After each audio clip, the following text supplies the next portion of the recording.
Hi everyone, this screencast goes over the expectations for the lesson analysis assignment.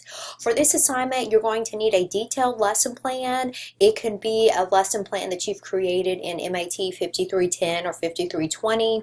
If you have not completed a detailed lesson plan in our MAT program, feel free to, you will have to find one on the internet.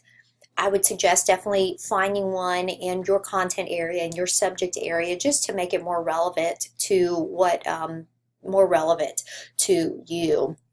If you do happen to find one on the internet, though, please get my approval to make sure that it has enough detail to analyze for this assignment. So I would suggest, about a week prior to the assignment that's due, go ahead and send me that lesson plan so I can approve that. And so this is one of those assignments that's kind of like a comprehensive overview of everything that we've been discussing and applying throughout the semester. And so you're going to really dissect that lesson plan piece by piece, and I want you to evaluate the quality of it in terms of the concepts from modules 1 through 4. And so I want you to analyze to what degree the design of the plan is consistent with research on human development and learning. And so you're going to include at least 8 different course concepts in your analysis. So this is kind of like a combination of everything that you've been doing over the course of the semester. So in those smaller assignments where you had to do that half-page analysis, for instance, it's almost like putting all of those pieces together.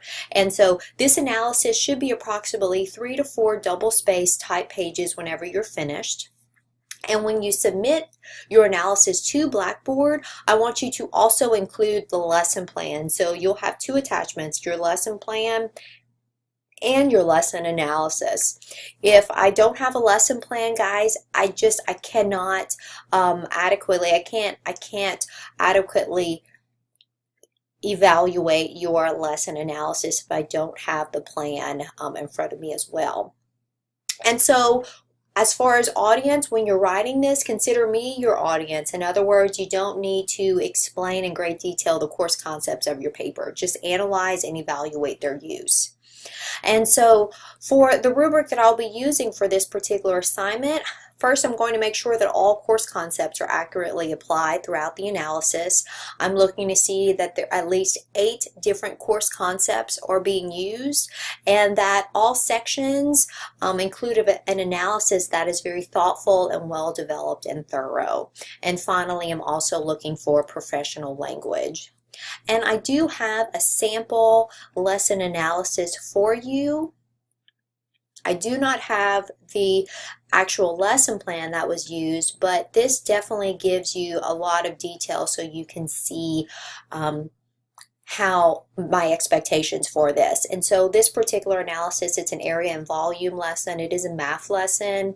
And so this gives you a good example of how the theorists that are embedded throughout the lesson plan, and specifically how they are embedded throughout the lesson plan. So it just kind of breaks it up into bits and pieces, telling me what's present and how it's present through the use of examples from the actual lesson.